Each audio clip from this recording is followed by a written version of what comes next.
Hello students, welcome to the ALC classes. आप सभी का एएलसी क्लासेस पर स्वागत है।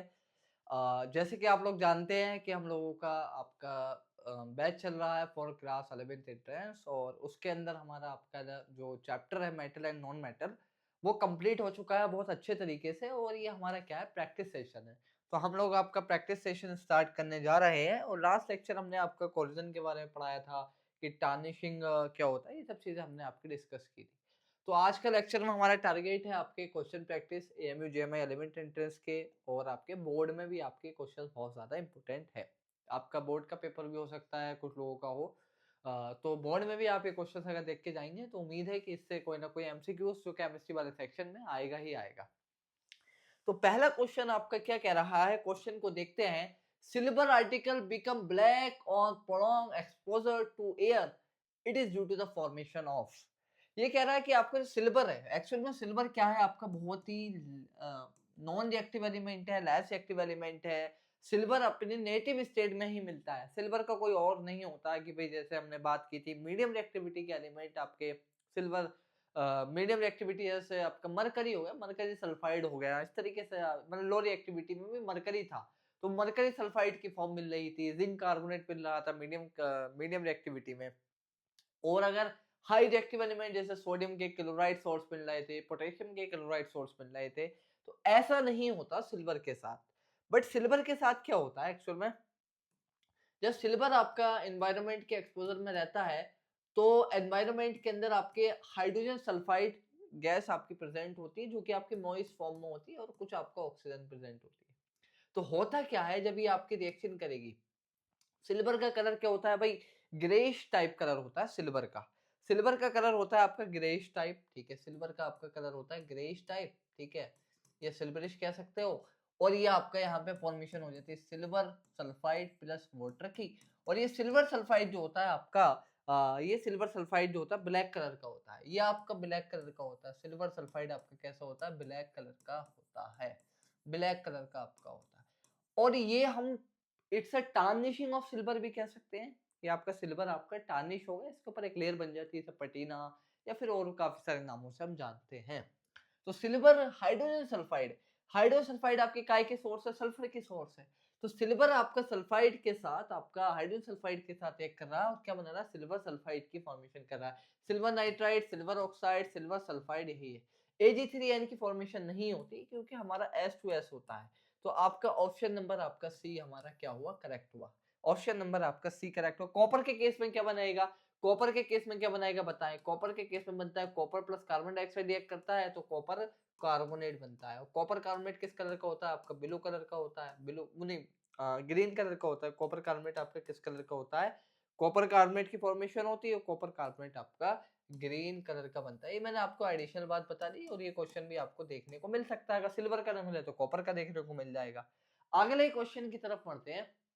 Which of the following metal axis in their native state in nature, ये वाली बात मैंने आपको बताई थी, अभी बताइए। बिल्कुल हमने जो था एलिमेंट्स को आपका कुछ इस तरीके से डिवाइड किया था। एक तो हाई रिएक्टिव एलिमेंट्स की बात की थी, जैसे पोटेशियम हो गया, सोडियम हो गया, कैल्शियम हो गया, मैग्नीशियम हो गया, और एल्युमिनियम हो गया। यहाँ तक हमने क्या कहा था, these are the high reactive element, high reactive metal, ठीक है। हाई रिएक्टिव मेटल होते हैं, ठीक है, हाई रिएक्टिव मेटल होते हैं, ठीक है। और फिर मैंने बात की थी आपके मीडियम रिएक्टिविटी एलिमेंट की थी, या मीडियम रिएक्टिविटी मेटल्स के बारे में बात की थी, जैसे कि आपका जिंक हो गया, Fe हो गया, कुलिनाल कार्बोंगेल्ट्री, इसको फिर आपका लेड हो गया। और आपका ये आपके क्या है, मीडियम रिएक्टिविटी के एलिमेंट, मीडियम रिएक्टिविटी के एलिमेंट। अब हमने बात की थी फिर आपके लो रिएक्टिविटी एलिमेंट, जैसा Hg मरकरी हो गया, कॉपर हो गया, ठीक है, कॉपर हो गया, और आपका सिल्वर हो गया। ये आपके क्या थे, लो रिएक्टिविटी एलिमेंट थे, ये मेटल थे, लो रिएक्टिविटी मेटल थे, आपके मेटल थे। मेटल्स की बात कर रहे हैं, मेटल की रिएक्टिविटी देख रहे हैं, तो ये लो रिएक्टिविटी मेटल थे, ठीक है। ये क्या थे, लो रिएक्टिविटी मेटल थे। बट सिल्वर और गोल्ड जो है, हम ने ये बात की थी कि आपके और की फॉर्म में नहीं होती, इनकी कोई और नहीं होती, कंबाइंड फॉर्म में नहीं होती, ये आपके नेटिव फॉर्म में ही आपके क्या है, मिलते हैं। और क्या होती है इन जनरल, आपके ऑक्साइड की फॉर्म हो गई, कार्बोनेट फॉर्म हो गया, सल्फाइड फॉर्म हो गया। और तो होती है, और तो होगी, बट आपके इसके कोई कंबाइंड फॉर्म नहीं होती, अपने नेटिव फॉर्म के अंदर ही आपके मिलते हैं। तो सिल्वर और आपका गोल्ड, गोल्ड ये आपका गोल्ड हो गया, और ये आपका क्या हो गया, सिल्वर हो गया, एजी इज सिल्वर। तो option number second and fourth जिसके अंदर भी है वो आपके क्या है, अपने नेटिव स्टेट में मिलते हैं। तो ऑप्शन नंबर आपका क्या होगा, सी हो गया। ये मैंने आपको बात बता दी कि मीडियम रिएक्टिविटी एलिमेंट और आपके हाई रिएक्टिव एलिमेंट और लो reactivity element. High reactive element को हम कैसे निकालते थे, इलेक्ट्रोलिसिस करते थे, इलेक्ट्रोलिसिस करते थे। मीडियम रिएक्टिविटी एलिमेंट होते थे उसके अंदर हम कैल्सिनेशन और रोस्टिंग करते थे। अगर मीडियम रिएक्टिविटी एलिमेंट की और कार्बोनेटेड ओर है तो कैल्सिनेशन करते थे, सल्फाइड ओर थी तो हम क्या करते थे, रोस्टिंग करते थे। और लो रिएक्टिव एलिमेंट जैसे कि सिल्वर सल्फाइड, तो सिल्वर की जो ओर होती है सल्फाइड ओर, सिन्नाबाद जिसको बोलते हैं, तो हम इसमें सिंपल आपके रोस्टिंग कर देते थे, हमें कैल्सिनेशन की आवश्यकता नहीं थी। हम कैल्सिनेशन और रोस्टिंग करते थे ताकि हमें सल्फाइड मतलब हमें क्या है, मेटल निकालना होता था, तो हम ऑक्साइड की फॉर्मेशन करते थे, क्योंकि सल्फाइड या कार्बोनेट से इतना आसान नहीं है मेटल निकालना जितना आसान आपका हम ऑक्साइड से मेटल को निकाल सकते हैं। तो हमने रोस्टिंग और कैल्सिनेशन के बारे में भी बात की थी। क्या कह रहा है, what happen when calcium is treated with water. अच्छा, हमने जब आपकी रिएक्टिविटी सीरीज बनाई थी तो कैल्शियम की हमने बात की थी, जब वाटर के साथ आपका रिएक्ट करता है, और ये वाटर कैसा होता है, कोल्ड वाटर होता है, तो क्या बनता था आपका, पहले कैल्शियम ऑक्साइड बनता था। ये कैल्शियम ऑक्साइड फर्दर आपकी वाटर के साथ रिएक्ट करती थी तो फॉर्म, और यहाँ पे आपकी हाइड्रोजन गैस निकलती थी, ठीक है।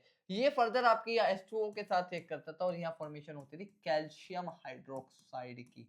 और ये जो कैल्शियम ऑक्साइड है इसको हम क्या कह देते थे, ये कैल्शियम ऑक्साइड हम इसको कह देते थे आपका क्यूकलाइम कह देते थे, क्यूकलाइम कह देते। इस तरह के क्वेश्चन भी आ सकता है भाई, वो ये नहीं कहेगा कि आपका इस तरीके से पूछ सकता है क्या बनेगा, कैल्शियम ऑक्साइड बनेगा या कैल्शियम हाइड्रोक्साइड बनेगा, तो हम उसको नाम भी दे सकता है, उसका कॉमन नेम भी आपका, ये आपका क्या कहलाता था, स्लैग्ड लाइम कहलाता था। क्या कहलाता था आपका, स्लैग्ड लाइम कहलाता था।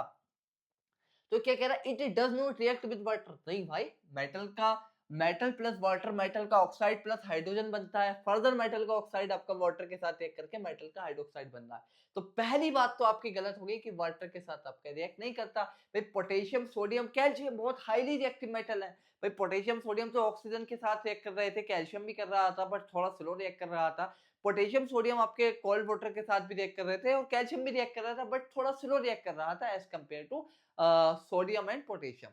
तो क्या कह रहा है, it react violently with water, नहीं ऐसा नहीं था। ये क्या था, थोड़ा लेस बॉयलेंट रिएक्ट कर रहा था, ऐसा नहीं था कि झट से आपका रिएक्ट कर रहा है, नहीं इतना आपका रिएक्ट नहीं कर रहा था। तो it react less violently with water, but ठीक है, bubbles of hydrogen gas form.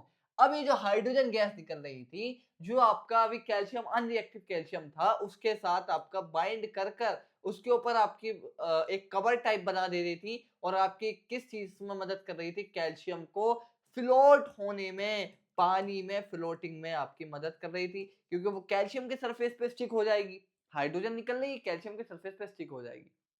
और कैल्शियम क्या था, पानी के अंदर आपका तैरता हुआ मिल रहा था। ये वाली बात हमें लेक्चर के अंदर देखी थी। क्या हुआ भाई, हाइड्रोजन मिली, इस हाइड्रोजन के बबल से कैल्शियम को एक सरफेस कवर कर लिया, तो आपका इस कैल्शियम को इसने क्या है आपका फ्लोट होने में मदद कर दी, फ्लोटिंग ऑफ कैल्शियम में आपके इसने क्या कर दी, मदद कर दी, फ्लोटिंग ऑफ कैल्शियम में मदद कर दी, ठीक है। तो ये वाली बात भी आपकी ठीक है, bubbles of hydrogen gas form restrict to the surface of calcium.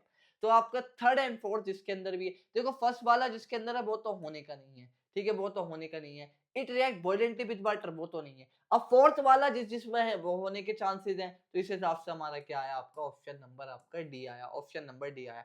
बढ़ते हैं आपका अगले क्वेश्चन की तरफ, जबरदस्त क्वेश्चन है ये वाला। क्वेश्चन आपका इंपॉर्टेंट आप लिख सकते हो, आसान है, कोई इतना टफ क्वेश्चन नहीं, बिल्कुल आसान थ्योरेटिकल क्वेश्चन है, आप ऐसे देख के कर सकते हैं। क्या कह रहा है कि आपका the electronic configuration of three element x की आपकी इलेक्ट्रॉनिक कन्फिगरेशन दे रखी है 2,8, और आपकी y की आपकी इलेक्ट्रॉनिक कन्फिगरेशन दे रखी है 2,8,7, ठीक है। और z की आपकी कन्फिगरेशन दे रखी है, z की आपकी कन्फिगरेशन दे रखी है 2,8,2, और विच of the following is correct. अब हमने एक बात पढ़ी थी जब हमने आयोनिक बॉन्ड पढ़ा था, तो आपके मेटल्स क्या होते थे, अपने इलेक्ट्रॉन लॉस करते थे। फॉर एग्जांपल अगर मैं मैग्नीशियम की बात करता हूँ, कैल्शियम की बात करता हूँ, तो कैल्शियम आपका क्या करता था, कैल्शियम आपका 2+ बना देता था आपका 2 इलेक्ट्रॉन छोड़कर। मैग्नीशियम की बात करता हूँ तो मैग्नीशियम आपका मैग्नीशियम 2+ आयन बना देता था आपका क्या, आपका 2 इलेक्ट्रॉन लूज कर कर, 2 इलेक्ट्रॉन आपका लूज कर कर। तो यहाँ पे आपका Z, अगर मैं Z की कन्फिग्रेशन मिलाऊं तो 282, मतलब ये आपकी काय की कन्फिग्रेशन है, मतलब एलिमेंट नंबर 12, 282, मतलब आपके ओवरऑल तो 10 इलेक्ट्रॉन हुए, तो मतलब Z आपका क्या है, आपका Z आपका क्या है, Z आपका 28,2। तो ये आपका क्या है, आपका Z आपका मतलब मैग्नीशियम है, तो आपका Z आपका मैग्नीशियम है। एक तरीका तो आपका ये है इसका करने का, और दूसरा तरीका इस तरीके से पहचान सकता हूं कि भाई Z आपका ये हो गया। अब Y को देखो तो 28,7, तो Y आपका 7 इलेक्ट्रॉन तो लॉस नहीं कर सकता नोबल गैस कॉन्फ़िगरेशन अटेंड करने के लिए। अब यहाँ अगर मैं Z की बात करूं, अगर ये Z आपका 2 इलेक्ट्रॉन लॉस कर दे तो ये नोबल गैस कॉन्फ़िगरेशन अटेंड कर लेगा, मतलब आपका ये क्या हो जाएगा, Z+2 हो जाएगा, और इसकी इसकी कॉन्फ़िगरेशन क्या हो जाएगी, इसकी कॉन्फ़िगरेशन क्या हो जाएगी आपकी 28 हो जाएगी, ठीक है, Z+2 की। और इसकी क्या थी आपके यहाँ 282 थी, ठीक है। तो Z यहाँ से क्या पता चला कि Z आपका इलेक्ट्रॉन लूज कर सकता है, Z इज अ मेटल, ठीक है, Z is a metal, Z is a metal. तो अभी वो वाला ऑप्शन तो आपका नहीं है, ठीक है भाई। तो आपका X की बात कर लेते हैं, X भाई, X 2,8 भाई, आउटर मोस्ट शेल है, आउटर मोस्ट शेल के अंदर 8 इलेक्ट्रॉन है, और 8 इलेक्ट्रॉन किसकी अलामत है, ये अलामत है नोबल गैस कॉन्फ़िगरेशन आपके 18 है। ये तो आपकी क्या हो गई, नोबल गैस हो गई, ये आपकी क्या हो गई, आपकी नोबल गैस हो गई, ये आपकी क्या हो गई, नोबल गैस हो गई, ठीक है। अब भाई और Z आपका क्या हो गया, Z आपका क्या हो गया, मेटल हो गया, Z आपका क्या हो गया, मेटल हो गया, Z आपका मेटल हो गया। अब बात करता हूँ Y की, तो Y के अंदर क्या है 287। भाई अगर इसको नोबल गैस कॉन्फ़िगरेशन करानी है तो एक काम ये कर सकता है कि 7 इलेक्ट्रॉन लूज कर दे, बट 7 इलेक्ट्रॉन लूज करना इलेक्ट्रिकली सस्टेनेबल है भाई, प्रोटॉन इलेक्ट्रॉन प्रोटॉन का रेशियो बिगड़ जाएगा। तो ये क्या कर सकता है, एक इलेक्ट्रॉन ले सकता है, तो Y क्या कर सकता है, Y आपका अगर एक इलेक्ट्रॉन ले ले तो Y-1 हो, Y पे नेगेटिव चार्ज आ जाएगा, और यहाँ पे आपका 287 है, और यहाँ आपका हो जाएगा 288, क्या हो जाएगा आपका 288 हो जाएगा। तो यहाँ पे आपका क्या हो जाएगा 288 हो जाएगा, और नोबल गैस कॉन्फ़िगरेशन अटेंड हो जाएगी। तो Z Y आपका क्या आया, Y आपका आया नॉन मेटल, Y क्या आया आपका नॉन मेटल आया, Y आपका नॉन मेटल आया, और आपका Z आपका क्या आया, मेटल आया, Z आपका क्या आया, मेटल आया। तो क्या है आपका X इज अ मेटल, नहीं, X आपका क्या है, नोबल गैस है, अभी हमने पता लगाया X तो आपका नोबल गैस है, तो ये तो होगा नहीं, ये तो होगा नहीं। Y इज अ मेटल, नहीं, Y आपका नॉन मेटल है, Y आपका क्या है, नॉन मेटल है, ये भी नहीं होगा। Z is a non metal, Z is a non metal, नहीं भाई, Z आपका क्या नॉन मेटल है, नहीं, Z is a metal, Z आपका क्या है, मेटल है, Z आपका मेटल है। Y is a non metal and Z is a metal, ये वाला ऑप्शन आपका डी वाला आपका करेक्ट है। समझे नहीं समझे कैसे किया हमने, इलेक्ट्रॉनिक कॉन्फ़िगरेशंस देखी, अगर नोबल गैस की कॉन्फ़िगरेशन अटेंड कर रखी है तो भाई नोबल गैस हो गई, अगर अटेंड कर लेगा इलेक्ट्रॉन लॉस कर कर या इलेक्ट्रॉन गेन कर कर, इलेक्ट्रॉन गेन कर कर इट्स अ नॉन मेटल। और अगर हम ये देखेंगे कि इलेक्ट्रॉन गेन कर सकता है या लूज कर सकता है, इट्स वो हम काय से पता लगाएंगे कि आपका इलेक्ट्रॉन लूज करना उसके लिए इलेक्ट्रिकली सस्टेनेबल है या नहीं है, कहीं उसके अंदर प्रोटॉन्स और इलेक्ट्रॉन का जो चार्ज जो आपका चार्ज रेशियो है वो डिस्टर्ब तो नहीं होगा।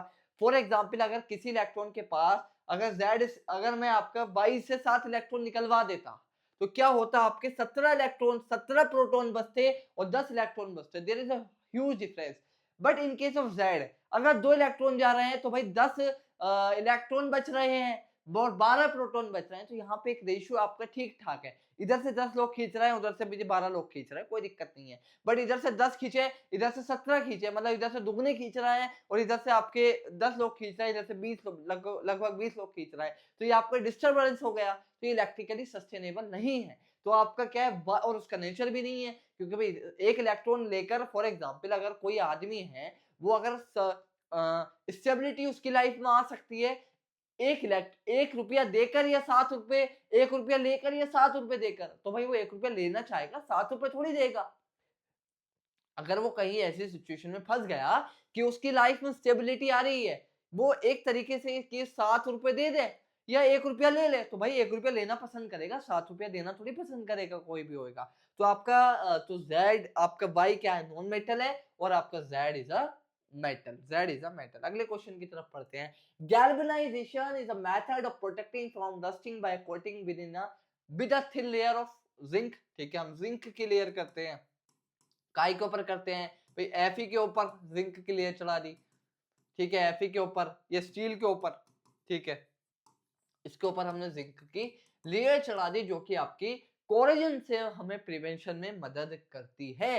आयरन को रस्ट होने से बचाती है, क्योंकि जिंक इज हाईली रिएक्टिव और वो आपका ऑक्सीजन के साथ रिएक्ट कर लेगा और ऑक्सीजन को हमें आपका जो आयरन है उसको क्या है प्रिवेंट रखेगा। तो आपका क्या है जिंक, आपका इसका ऑप्शन नंबर आपका सी है। और अभी अभी मैंने पिछले लेक्चर के अंदर आपको ये चीजें बताई हुई थी। ये क्वेश्चन आपका एक्वारेगिया के कॉम्बिनेशन के ऊपर अगर आपको नजर आ रहा होगा, आई थिंक अब आएगा। एक्वारेगिया के कॉम्बिनेशन के ऊपर आपके क्वेश्चन है कि भाई जो कंपोजिशन ऑफ एक्वारेगिया, एक्वारेगिया को हम क्या कहते हैं, रॉयल सॉल्यूशन कह देते हैं, हाईली कोरोसिव होता है।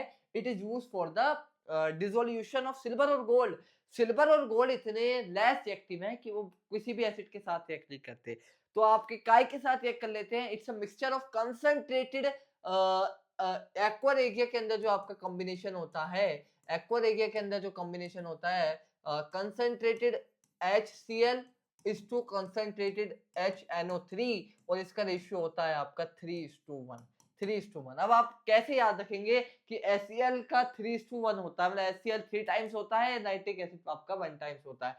तो आप ऐसे याद रख लें कि C पहले आ रहा है, ठीक है, और C को हम क्या है हायर नंबर दे रहे हैं, C को हम क्या दे रहे हैं हायर नंबर दे रहे हैं। 3:1 आपका इसका रेशियो होता है। तो कंसंट्रेटेड HCl और आपका नाइट्रिक एसिड का हमारा जो रेशियो है वो आपका ये निकल कर आया। That is the option number C. अगले क्वेश्चन की तरफ बढ़ते हैं। ये क्वेश्चन भी आपका थोड़ा ठीक ठाक लग रहा है मुझको। Reaction between X and Y forms a compound Z। ठीक है, आपके X प्लस Y के बीच में एक रिएक्शन हो रही है, एक कंपाउंड बन रहा है Z।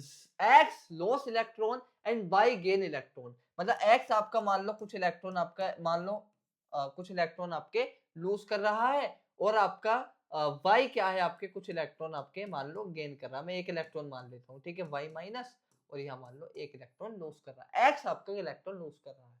Which of the following is not shown by Z। मतलब आपका Z जो बन रहा है वो Z बन रहा है आपका X प्लस के कॉम्बिनेशन से और Y माइनस के कॉम्बिनेशन से। अब ये कैसा सोल्ट होगा भाई, एक ने इलेक्ट्रॉन गेन किया, एक ने इलेक्ट्रॉन लूज किया, ठीक है, X ने इलेक्ट्रॉन लूज कर दिया, Y ने आपका इलेक्ट्रॉन गेन कर दिया, आपका गेन कर लिया। तो यहाँ पे दो चीजों की फॉर्मेशन हुई, एक तो फॉर्मेशन हुई आपकी कटायन की, अच्छा कटायन की, और ये फॉर्मेशन हुई आपकी काय की अनायन की। तो कैसा बॉन्ड बनेगा, कटायन अनायन है, अगर प्योर अगर आपका कटायन अनायन है, आपका बिल्कुल कटायन अनायन की फॉर्मेशन हो रही है, तो कैसा बॉन्ड बनेगा, आयोनिक बॉन्ड बनेगा, इलेक्ट्रोस्टैटिक अट्रैक्शन होगा।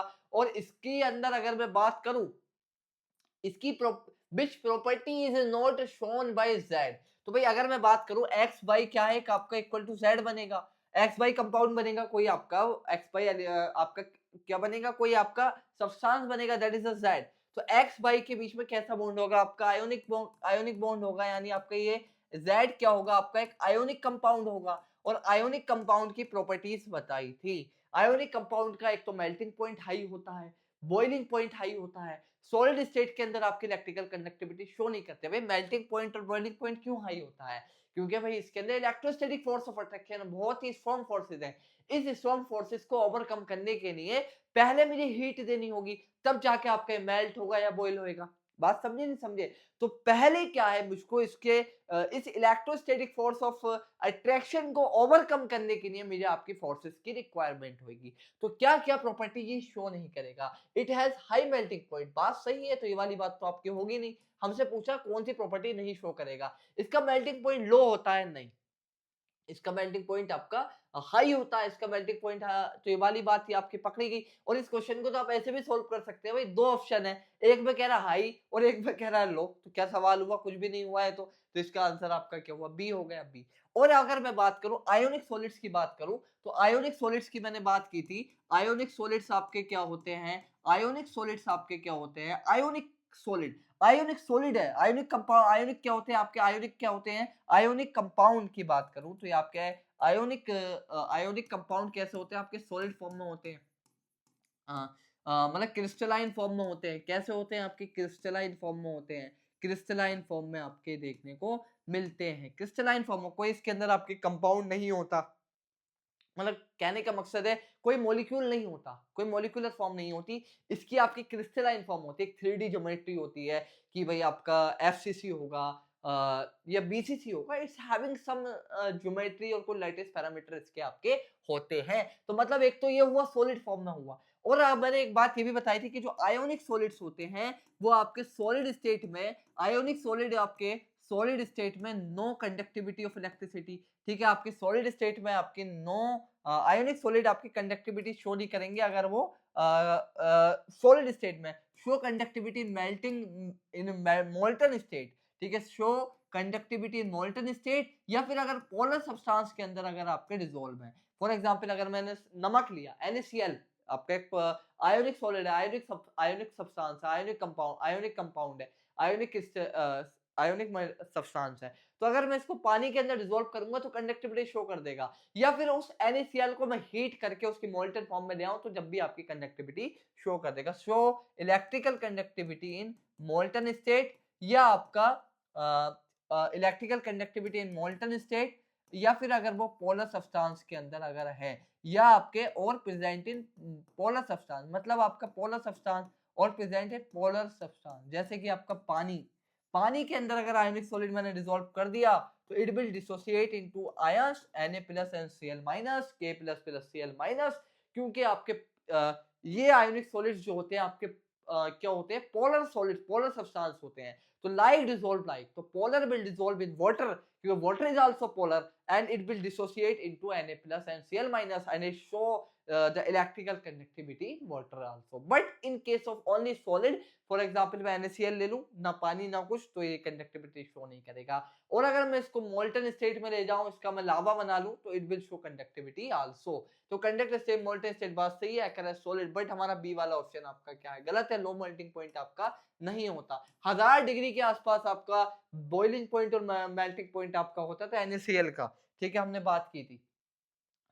Stainless steel is very useful material for our life. In stainless steel iron is mix with आपका हम एलोइंग करते हैं। आयरन क्या होता है आपका, एक्चुअल में आयरन होता है, आयरन की एलोइंग करते हैं भाई, एलोय बनाते हैं हम। आयरन आपका एक प्राइमरी मेटल है, इसके अंदर हम क्या है आपके कुछ एलिमेंट्स, आपके कुछ मेटल और मिक्स कर देते हैं ताकि इसके अंदर हार्डनेस आ जाए और इसका आपका मेल्टिंग पॉइंट और आपका इलेक्ट्रिकल कंडक्टिविटी कम हो जाए। तो हम स्टेनलेस स्टील बनाते हैं जिसके अंदर आपका Fe के अंदर हम क्या है आपका Fe जो है आपका क्या होता है एक्चुअल में, Fe द प्राइमरी एलिमेंट, तो Fe को हम क्या है, इसको हम पहले मोल्टन स्टेट में ले जाते हैं, Fe की मोल्टन स्टेट बना लेते हैं, Fe की मोल्टन स्टेट बना लेते हैं, और इसको हम क्या करते हैं, निकल या क्रोमियम उसके अंदर आपके उसके कॉम्बिनेशन के अंदर आपके क्या है मिक्स कर देते हैं, निकल प्लस क्रोमियम के अंदर, निकल प्लस क्रोमियम के अंदर, Na प्लस Cr के अंदर। तो इसका आपका ऑप्शन हो गया आपका ए। और अगर स्टील बनाते हैं, सिंपल स्टील बनाते हैं, तो Fe प्लस कार्बन, ये मेटल नॉन मेटल अलॉय है, मैंने आपका लेक्चर में इसके अंदर आपको बताया है।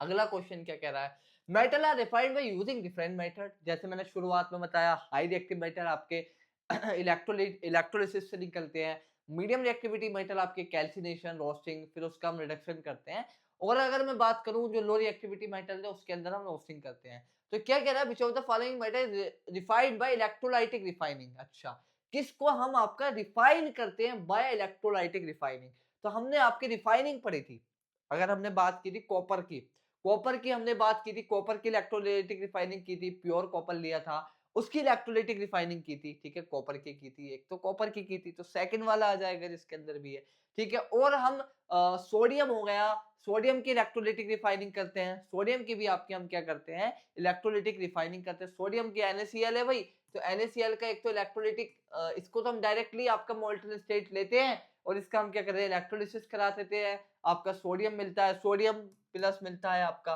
ठीक है, सोडियम आपका इलेक्ट्रॉन गेन करके सोडियम बना लेता है, और क्लोरीन आपका क्या बना लेता है, इलेक्ट्रॉन लॉस कर कर आपका Cl2 गैस बना लेता है। क्या बना लेता था आपका, Cl2 गैस बना लेता था after losing of 2 electron, after losing of 2 electron. तो हमें आपका सोडियम कहाँ मिलता था, सोडियम कहाँ मिलता था, बताएं बताएं जल्दी बताएं। सोडियम हमें मिलता था आपका, यानी रिडक्शन हो रहा है, तो रिडक्शन कहाँ होता है आपका, कैथोड पे मिलता था। कहाँ मिलता था आपका, कैथोड पे मिलता था। और आपका क्लोरीन कहाँ मिलती थी, आपके एनोड पे मिलती थी, क्योंकि एनोड पे आपका ऑक्सीडेशन होता है इन द इलेक्ट्रोलाइटिक सेल। तो इसका आंसर हुआ आपका कॉपर और आपका सोडियम, कॉपर और सोडियम, जिसके अंदर भी सेकंड एंड थर्ड है, it will correct and option number C.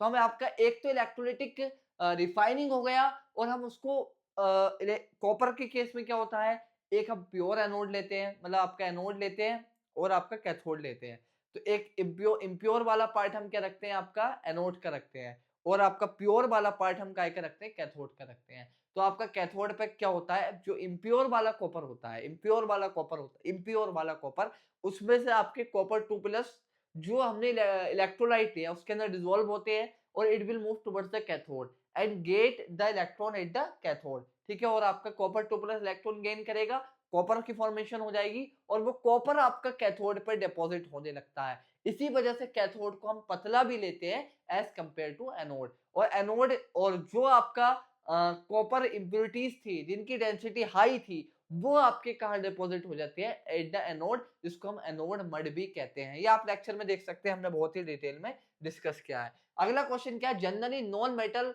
Are not conductor of electricity, which of the following is a good conductor of electricity. अच्छा, नॉन मेटल क्या होते हैं भाई, नॉन मेटल आपके क्या होते हैं, पुअर कंडक्टर ऑफ इलेक्ट्रिसिटी होते हैं, ठीक है। नॉन मेटल आपके क्या होते हैं, पुअर कंडक्टर ऑफ इलेक्ट्रिसिटी होते हैं। बट आपका ग्रेफाइट के बारे में बात की थी, पुअर कंडक्टर ऑफ इलेक्ट्रिसिटी होते हैं, पुअर कंडक्टर ऑफ इलेक्ट्रिसिटी होते हैं, पुअर कंडक्टर ऑफ इलेक्ट्रिसिटी होते हैं। जो ग्रेफाइट होता है it's a good conductor of electricity. Graphite क्या होता है आपका, एक अच्छा कंडक्टर होता है काय का, इलेक्ट्रिसिटी का। ग्रेफाइट आपका तो एक अच्छा कंडक्टर, जो पेंसिल्स बनी भी आती है, इसलिए तो कहते हैं कि पेंसिल्स को कभी भी इलेक्ट्रिसिटी बोर्ड में नहीं डालो। इन जनरल आप देखते होंगे कि बच्चे कर देते हैं कि पेंसिल बढ़ा दी इलेक्ट्रिसिटी बोर्ड में, सर्किट में, तो आपका क्या है, उससे करंट आने के chances. Graphite is a good conductor of electricity, graphite is a good conductor of electricity. Even ये आपका नॉन मेटल भी है।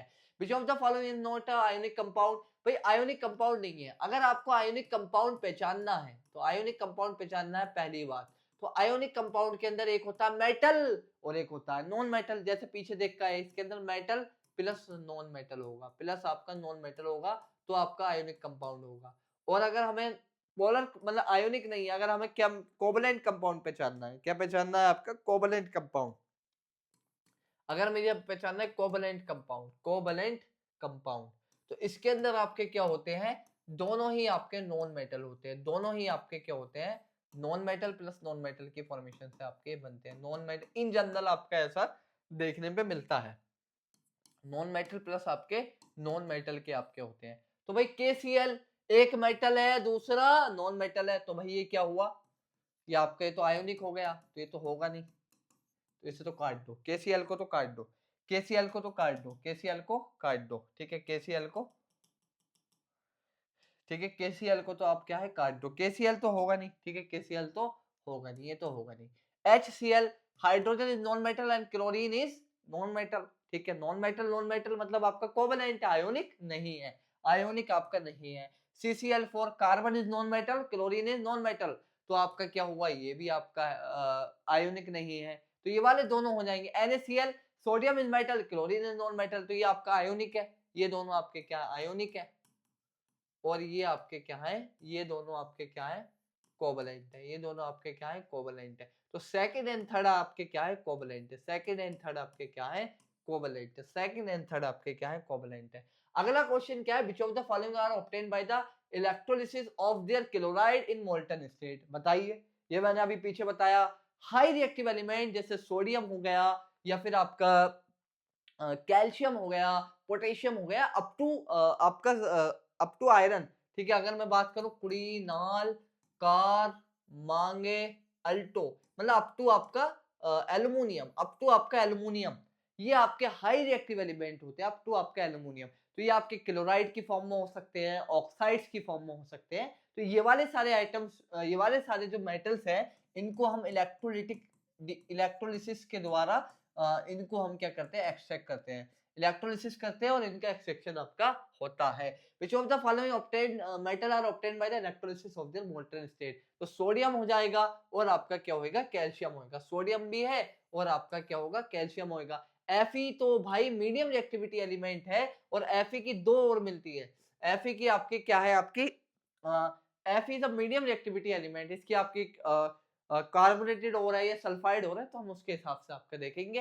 तो आपका फर्स्ट एंड आपका क्या आ जाएगा, आपका सेकंड वाला आ जाएगा, first and second, that is in option number D. ये कौन सा ऑप्शन में, आपका डी ऑप्शन में। अगले क्वेश्चन की तरफ बढ़ते हैं। अगला क्वेश्चन क्या है, which of the following four metal would displace from the solution of its salt by other three metal, which one of the following four metal would be displace from the solution of its salt by other 3 element, मतलब आपका कौन सा ऐसा metal है, मतलब आपका एक metal है और उसका कुछ सोल्ट है, मान लो एक्स वाई, अगर उसका कोई सोल्ट है, ठीक है, और उसके सोल्ट को उसका सोल्ट में अदर 3 जो आपके मेटल है उसको डिस्प्लेस करते हैं, मतलब आपका वो लेस एक्टिव हो गया।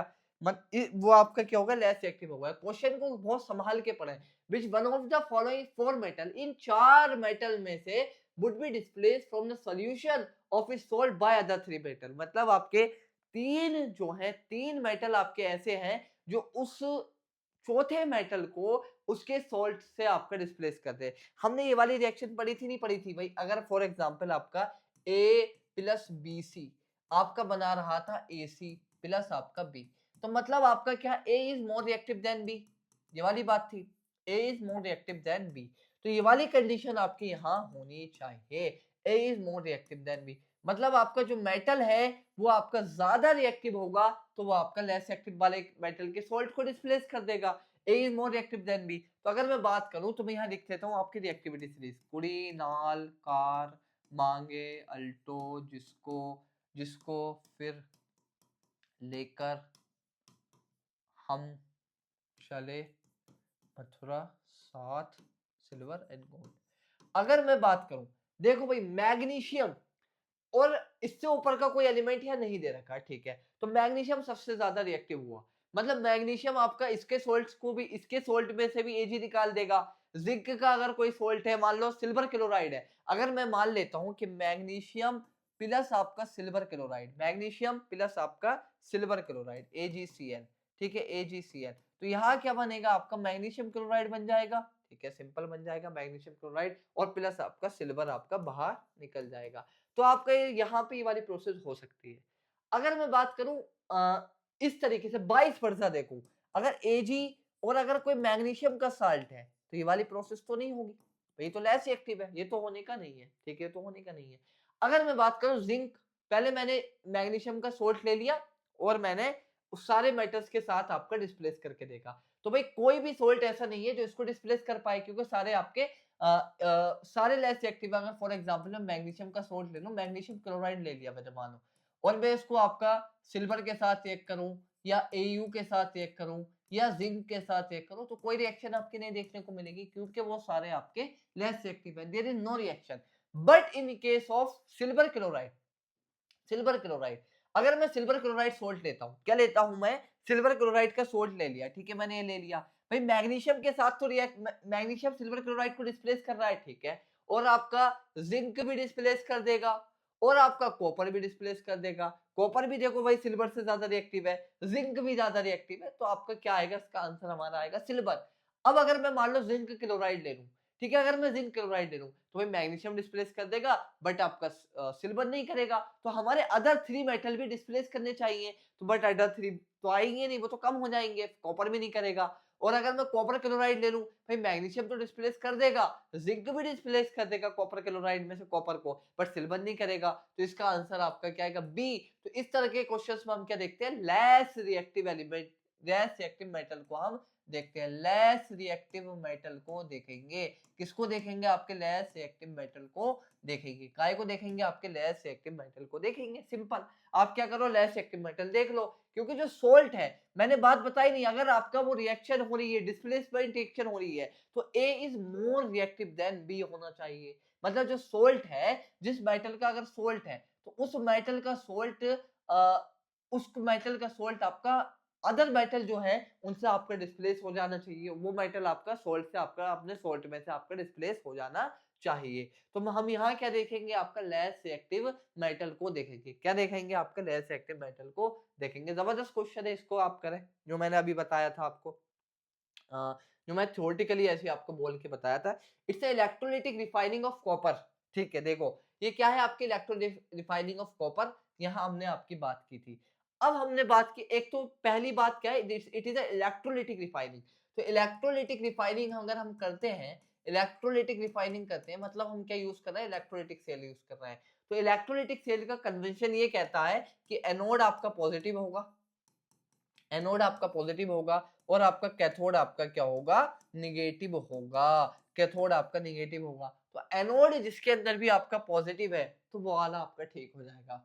ठीक है, देखो अगर ये है एनोड पॉजिटिव है, हाँ ये हो सकता है, इसमें एनोड पॉजिटिव है, ये हो सकता है, इसमें एनोड ये पॉजिटिव हो सकता है, बट यहाँ पे अगर आप देखेंगे तो यहाँ पे आपका एनोड को निगेटिव दे रखा है, ये तो होगा नहीं। ठीक है, एनोड को आपका निगेटिव दे रखा है, ये तो होगा नहीं। ठीक, अब मैंने आपको एक बात बताई थी, जो हम एनोड मड आपकी, तो आपका क्या होता है जो कॉपर है, ठीक है, कॉपर 2+।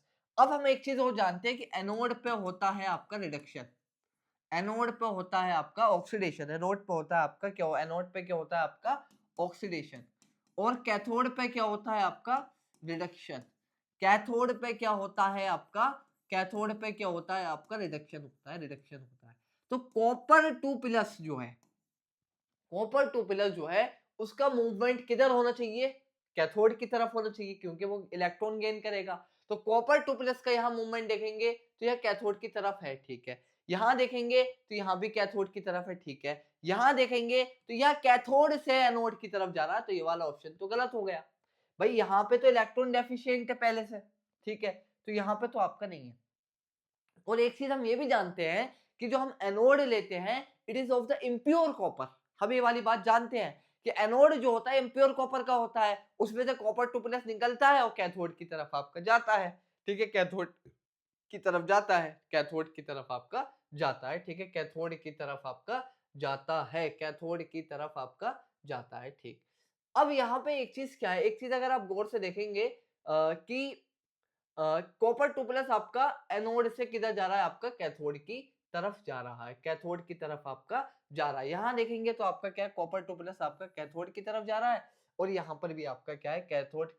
अब जो है एक चीज क्या है, यहाँ एक एरर है, इम्प्योरिटीज जो है आपकी कहाँ बनती है, वो बनती है आपके एक एनोड, और उसको हम क्या कह देते हैं, आपका एनोड मट कह देते हैं। तो ये वाला ऑप्शन तो आपका गलत हो गया, ये तो कैथोड पे इम्प्योरिटीज दिखा रहा है, क्योंकि हम कैथोड पर इम्प्योर कॉपर ले रहे हैं, तो इम्प्योरिटीज कहाँ आएंगी आपके एट द कैथोड, तो आपके एट द एनोड, ठीक है, एट द एनोड यहाँ का दिखा रहा है, आपका कैथोड पे दिखा रहा है, तो इम्प्योरिटीज आपकी कहाँ आएंगी, कैथोड पाएंगे। ये वाला ऑप्शन आपका सही हो गया। तो ये वाला ऑप्शन तो हमारा आपका सी वाला आपका सही हो गया। ये ऑप्शन हमने पहले गलत कर दिया, और इस क्वेश्चन को हमने क्यों भाई, एनोड हम इम्प्योर वाला जो कॉपर है, इम्प्योर कॉपर हम कहाँ लेते हैं, इम्प्योर कॉपर हम कहाँ लेते हैं, आपका एट एनोड लेते हैं, और आपकी जो इम्प्योरिटीज होती हैं वो आपके एनोड के नीचे आपकी जम जाती हैं, जिनकी डेंसिटी आपकी ज्यादा होती है, तो एनोड मट की फॉर्मेशन होती है, ना कि आपकी कैथोड मट की। तो ये वाला ऑप्शन तो आपका गलत हुआ, ये वाला ऑप्शन तो आपका गलत हुआ। तो एनोड मट की फॉर्मेशन होती है, और आपका copper 2+ move towards the cathode, copper 2+ आपका एनोड से किधर जाता है, कैथोड की तरफ, क्योंकि कैथोड पे जो रिएक्शन होती है, एट कैथोड जो रिएक्शन होती है वो ये रिएक्शन होती है, क्योंकि कैथोड पे क्या होता है, रिडक्शन होता है, तो कॉपर 2+ 2 इलेक्ट्रॉन गेन करेगा, क्या बनेगा, कॉपर का सॉलिड बनेगा, कॉपर का सॉलिड बनेगा, कॉपर का सॉलिड बनेगा। और ये क्या है, इट इज अ रिडक्शन, और रिडक्शन कहाँ होता है, कैथोड पर होता है, और रिडक्शन है आपका, ये रिडक्शन है, और रिडक्शन कहाँ होता है, रिडक्शन आपका कहाँ होता है, कैथोड पर होता है, रिडक्शन आपका कहाँ होता है, कैथोड पर होता है। तो हमारा आपका ये वाला ऑप्शन आपका सही है, ये वाला ऑप्शन आपका सही है। समझ में आया, अच्छे से समझाने की कोशिश की।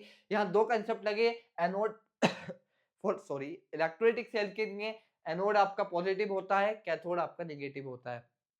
और दूसरी चीज हमने ये पढ़ी कि एनोड मड की फॉर्मेशन होती है, क्योंकि एनोड हम इम्प्योर कॉपर आपका एनोड का लेते हैं। और तीसरी चीज ये पढ़ी कि भाई पोलैरिटी भी गलत दे रखी थी ऊपर, एनोड की पोलैरिटी आपकी पॉजिटिव होती है और कैथोड की नेगेटिव होती है, और एनोड पर ऑक्सीडेशन होता है और कैथोड पर आपका रिडक्शन होता है। अगला क्वेश्चन क्या है, which of the following electrical wire have a coating of an insulating material. ना मटेरियल जनरली काय का होता है भाई, ग्रेफाइट तो कंडक्टर होता है, अभी बात की थी, इवन नॉन मेटल है जब भी कंडक्टर है, सल्फर भी आपका कंडक्टर होता है, ऑल कैन बी यूज नहीं, ऑल कैन बी यूज नहीं, और पीवीसी पॉलीविनाइल क्लोराइड पीवीसी हम इसको यूज करते हैं, it is a insulator. PVC panel आते नहीं आते हैं, साउंड प्रूफिंग पैनल जो होते हैं पीवीसी पैनल होते हैं, इट्स इंसुलेटर। और जो आपका वायर होता है उसके ऊपर जो कवरिंग होती है, it of the polyvinyl chloride, polyvinyl chloride PVC की आपकी होती है। इसका आंसर हमारा आपका आया सी। अगले क्वेश्चन की तरफ बढ़ते हैं, अभी काफी सारे क्वेश्चन है आपके, बहुत ज्यादा क्वेश्चन है, कोई नहीं पूरे करेंगे। Aluminium is used for making cooking utensils. Which of the following property of aluminium are responsible for the same?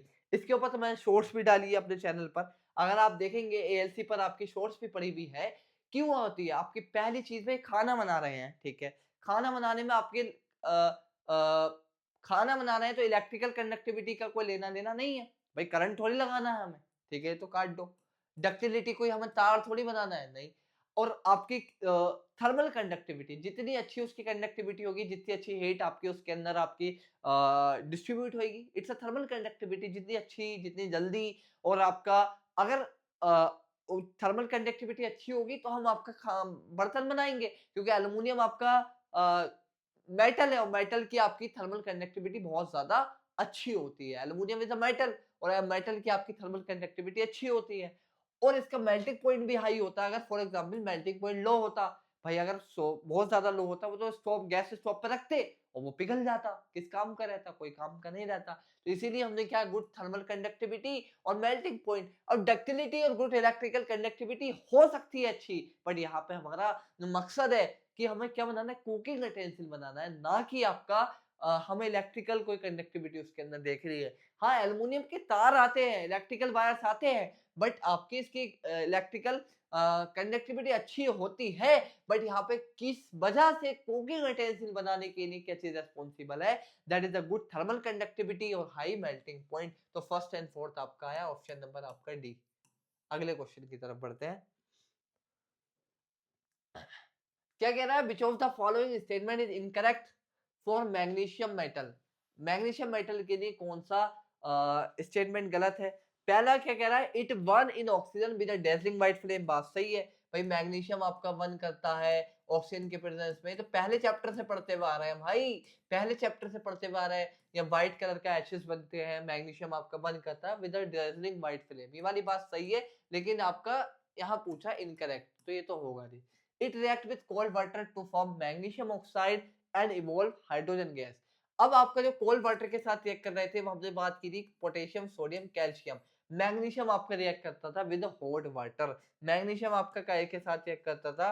Hot water के साथ रिएक्ट करता था। कैसा वाटर होता था आपका? ये हॉट वाटर होता था। कैसा वाटर होता था आपका? हॉट वाटर होता था और मैग्नीशियम हाइड्रोक्साइड की फॉर्मेशन होती थी और हाइड्रोजन गैस भी आपकी निकलती थी। तो मैग्नीशियम हाइड्रोक्साइड भी विद कोल्ड वाटर तो ये रिएक्ट नहीं करेगा, ठीक है? तो ये वाली बात ही आपकी गलत है और हमसे क्या पूछा? यही वाली बात है, तो ये वाली बात आपकी सही हो गई ना। हमसे इनकरेक्ट पूछा, it react with cold water. भाई कोल्ड वाटर के साथ तो रिएक्ट करता है हॉट वाटर के, तो ये वाली बात सही है, लेकिन हमसे पूछ क्या रहा है? गलत क्या है? तो गलत तो वही हुआ। इट रिएक्ट विद स्टीम, नहीं, स्टीम के साथ आपका हम इसकी रिएक्शन आपकी नहीं कराते। इसकी रिएक्शन हम कराते हैं, इसकी रिएक्शन आपकी स्टीम के साथ भी रिएक्ट करता है। भाई अगर गर्म पानी के साथ रिएक्ट करेगा तो स्टीम के साथ भी रिएक्ट कर जाएगा। लेकिन आपका ये वाली बात भी सही है, ये वाली बात भी आपकी सही है, अगर गर्म पानी के साथ रिएक्ट कर रहा है तो स्टीम के साथ भी रिएक्ट कर जाएगा। वो तो और ज्यादा हाई टेम्परेचर पर रिएक्शन हो रही है, लेकिन ये कोल्ड वाटर के साथ आपका रिएक्ट नहीं करता। तो ऑप्शन नंबर बी आपका गलत है कि it react with cold water to form magnesium hydroxide and evolve hydrogen gas. ये वाली बात आपकी गलत है।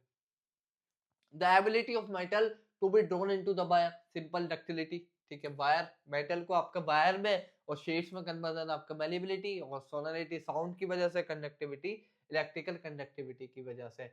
Which of the following properties is not exhibit, not generally exhibits by ionic compound? Ionic compound के द्वारा कौन सी प्रॉपर्टी आपकी शो नहीं की जाती? आयोनिक कंपाउंड मान लेता हूँ NaCl, भाई पोलर है, ठीक है? तो पानी के अंदर डिसॉल्व हो जाएगा, ये वाली बात आपकी शो की जाती है, बट यहाँ पे पूछा नहीं, तो ये वाला तो आपका cancel. Electrical conductivity in solid state, नहीं, ये वाली बात आपकी गलत है। इलेक्ट्रिकल कंडक्टिविटी आपकी काय के अंदर? मोल्टन स्टेट, या आपका अगर वो डिसॉल्व है इन पोलर सॉल्वेंट, या आपका dissolve in polar solvent. Polar solvent जैसे कि आपका पानी हो गया, या फिर आपको और कोई पोलर सॉल्वेंट आपका अल्कोहल, मिथेनॉल वगैरह में भी शो कर सकता है। High melting and boiling point, ये वाली बात आपकी, ये वाली बात आपकी गलत है, तो ये वाला आपके सही हो जाएगी। और high melting point and boiling point, ये बात सही है, बट ये आपकी ऑप्शन नहीं होगा हमारा। इलेक्ट्रिकल कंडक्टिविटी इन मोल्टन स्टेट, बात सही है, लेकिन हमें रिक्वायर के हिसाब से आपकी वाली बात गलत है। तो आपका ऑप्शन नंबर आपका क्या हुआ? बी हुआ। देखिए भाई, नॉट जनरली इस तरीके के क्वेश्चन आपको कंफ्यूज कर सकते हैं, इसको आप अच्छे से पढ़ें।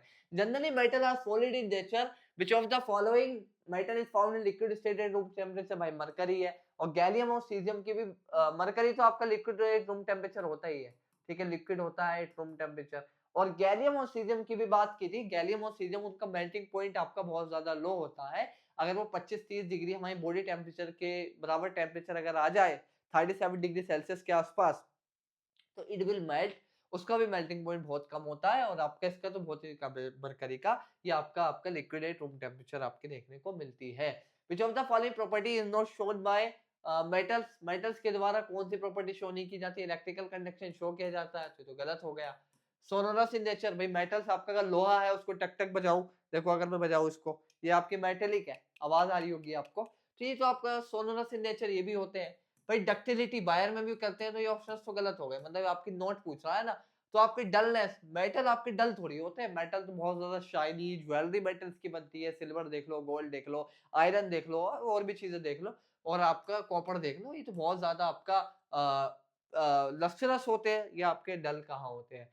Also metal form basic oxide, which of the following metal is form an amphoteric oxide? कौन सा आपका amphoteric oxide, मतलब आपके नॉन मेटल्स की जो ऑक्साइड होती है वो बेसिक होती है, बट आपकी कुछ मेटल ऐसे होते हैं जैसे एल्युमिनियम हो गया या जिंक हो गया, इनकी मेटेलिक ऑक्साइड आर बेसिक और एसिडिक बहुत ही नेचर।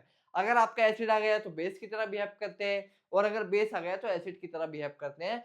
शो बोथ नेचर, आपका show acidic as well as, show acidic as well as basic behaviour, basic behaviour, दोनों बिहेवियर आपके शो करते हैं, as well as basic behaviour, तो दोनों बिहेवियर शो करते हैं। एम्फोटेरिक ऑक्साइड भी होती है, तो ये आपके जिंक ऑक्साइड हो सकता है, एल्युमिनियम ऑक्साइड हो सकता है, तो आपका इसका आंसर हो जाएगा एल्युमिनियम का ऑक्साइड, आपका ऑप्शन नंबर सी, आपका एल्युमिनियम का ऑक्साइड, ये आपका जिंक का ऑक्साइड।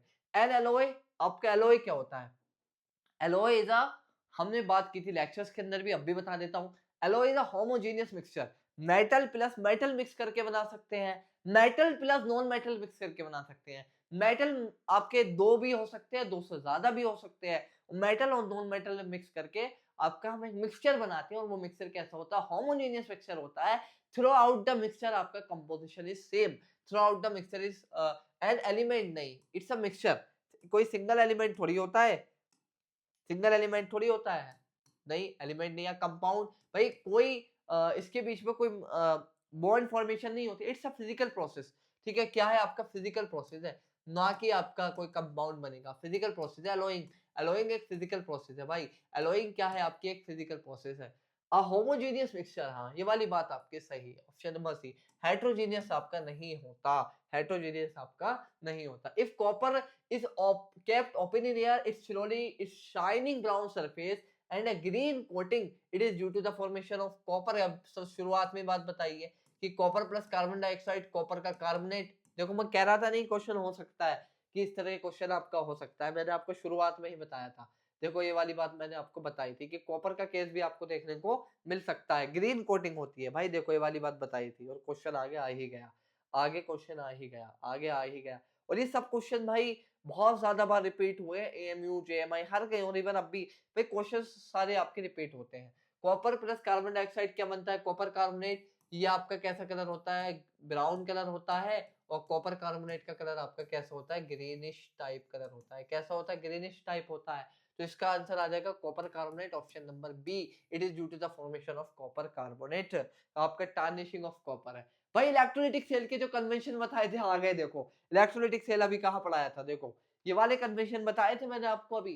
भाई एक क्वेश्चन देखो, इस क्वेश्चन में क्या था, मैंने सब बात बताई थी, एनोड पॉजिटिव कैथोड नेगेटिव। अब सेम क्वेश्चन ही आपका आ गया। अगर आपको वो चीज पता होती, इस क्वेश्चन को भी कर लेंगे, उसको भी कर लेंगे, तो आपका कहाँ है ये? पॉजिटिवली चार्ज कैथोड नहीं, निगेटिवली चार्ज कैथोड होता है। पॉजिटिव निगेटिवली चार्ज एनोड नहीं, पॉजिटिवली चार्ज एनोड होता है, और निगेटिवली चार्ज कैथोड होता है। थर्ड एंड फोर्थ आपका आ जाएगा, ऑप्शन नंबर आपका क्या आ जाएगा? बी आपका आ जाएगा। अगले क्वेश्चन की तरफ बढ़ते हैं। Although although metals form basic oxide, same question आपका रिपीट हो गया, इसको हटा देते हैं। Generally metal react with acid to give salt and hydrogen gas, अगर आपका एसिड प्लस आपका मेटल रिएक्ट करता है तो क्या बनाता है? आपका सॉल्ट और हाइड्रोजन बनाता है, सॉल्ट और हाइड्रोजन बनाता है। ठीक है, आगे क्या कह रहा है? Which of the following acid not give a hydrogen gas. ठीक है, ये वाली बात मैंने आपको बताई थी। अगर फॉर एग्जांपल आप जिंक ले लें और आपका HNO3 ले लें, तो आपको यहाँ पे जिंक नाइट्रेट तो बनेगा ही बनेगा,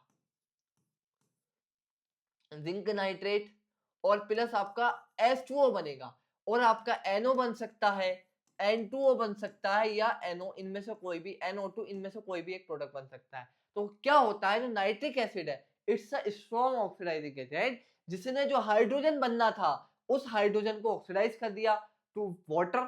ठीक है, उसके अंदर एडिशन ऑफ वाटर आपका एक्चुअल में होना चाहिए था ये कि जिंक नाइट्रेट प्लस हाइड्रोजन बनता, लेकिन इसने आपका जो आपका नाइट्रिक एसिड है आपका, उसने क्या किया, हाइड्रोजन को ऑक्सीडाइज कर दिया और फॉर्मेशन ऑफ H2O और आपका NO N2O या NO में से कोई भी एक, NO2 N2O, इनमें से कोई एक चीज, ये भी सब बाई प्रोडक्ट देखने मिलेगा।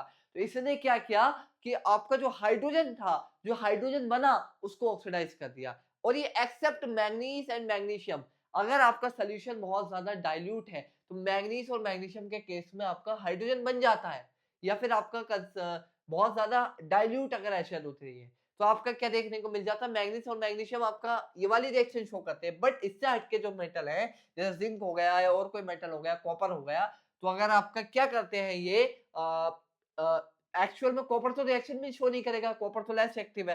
तो यहाँ पे क्या होता है, जो हाइड्रोजन है it will oxidise to H2O, क्योंकि आपका HNO3 is a strong oxidizing agent. ये आपका क्या है, स्ट्रॉन्ग ऑक्सीडाइजिंग एजेंट है। ये क्या है आपका, स्ट्रॉन्ग ऑक्सीडाइजिंग एजेंट है। और तो आपका क्या, कौन सा एसिड होता है, दैट इज HCl होता है, HNO3 होता है, सॉरी, इट्स एन HNO3। अगले क्वेश्चन की तरफ पढ़े। Generally non metal are not lustrous, non metal आपके चमकीले नहीं होते। Which of the following non metal is lustrous, भाई आयोडीन होता है। आयोडीन, भाई नमक देख लो, नमक के अंदर आयोडीन होता है, वो कैसे चमकता है लाइट में, आप देख सकते हैं। आयोडीन आपका क्या होता है, लस्टरस होता है, लस्टरस होता है। आयोडीन आपका क्या होता है, लस्टरस होता है।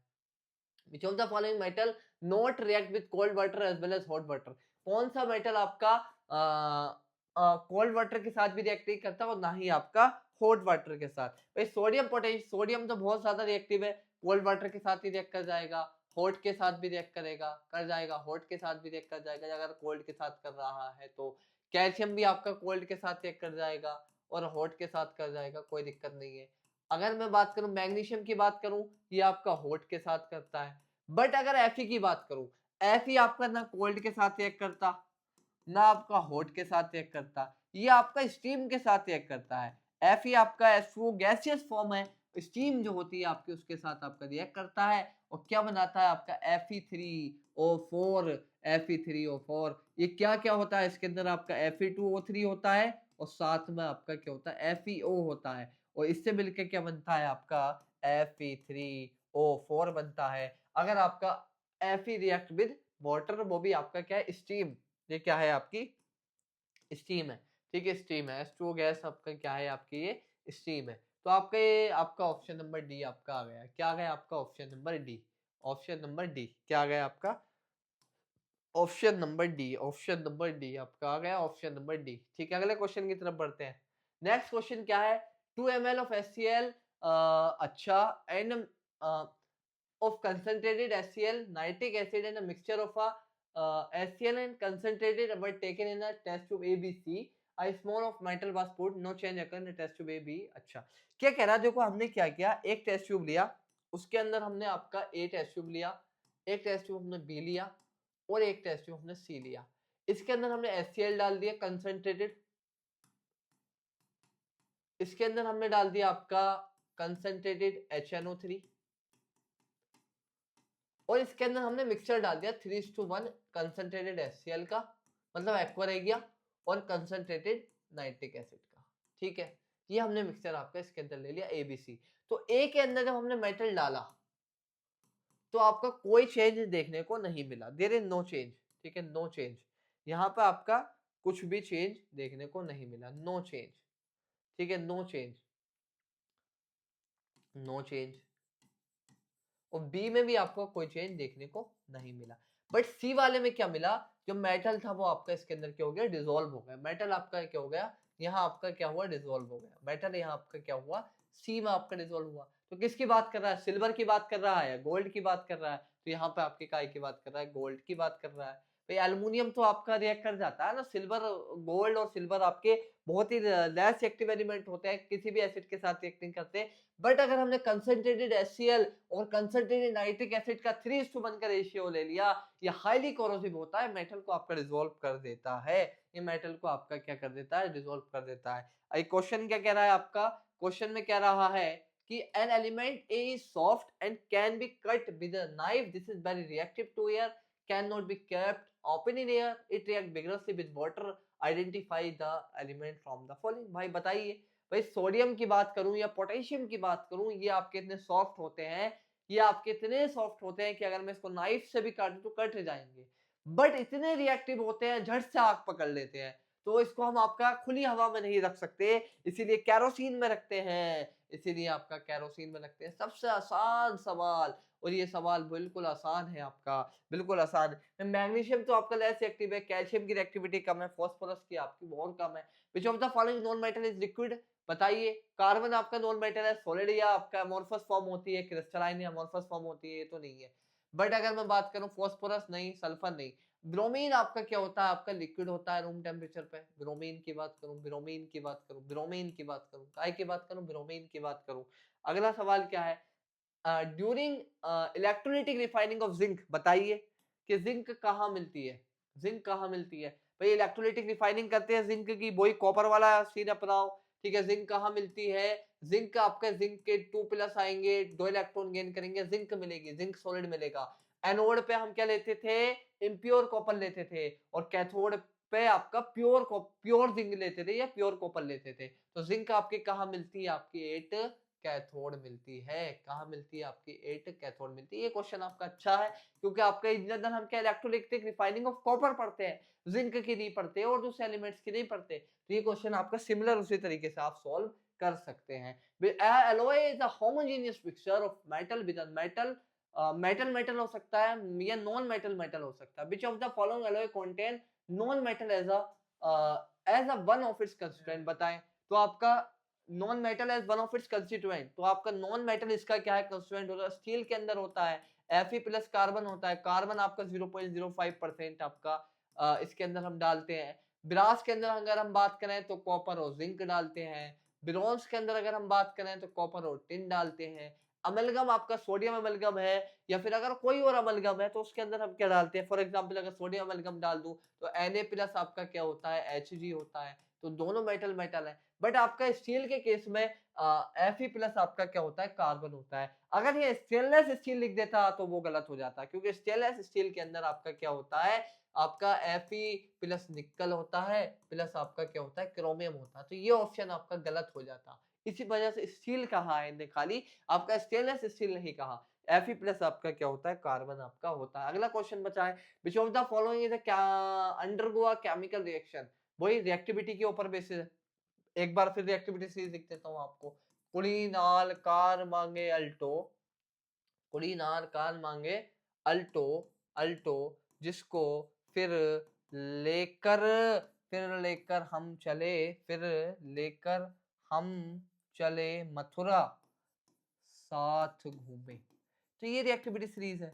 यहाँ आपकी इस तरह की रिएक्टिविटी आपकी घट रही है, इधर घट रही है, ठीक है। डिक्रीज रिएक्टिविटी आपकी क्या हो रही है, डिक्रीज हो रही है। तो अगर मैं बात करूं MgSO4 प्लस Fe, तो Fe is less reactive then Mg, तो रिएक्शन नहीं होगी, नहीं होगी। जिंक सल्फेट प्लस Fe नहीं होगी, क्योंकि Fe is less reactive than zinc. Lead plus magnesium sulphate reaction नहीं होगी। बट अगर मैं बात करूं कॉपर सल्फेट प्लस Fe, तो भाई ये डिस्प्लेस कर देगा, ये आपका डिस्प्लेस कर देगा, बनाएगा फेरस सल्फेट प्लस का copper, ferrous sulphate plus copper, because Fe is more reactive than copper, Fe is more reactive than, more reactive than copper, more reactive than आपका क्या है, कॉपर से ज्यादा आपका Fe आपका क्या होता है, रिएक्टिव होता है।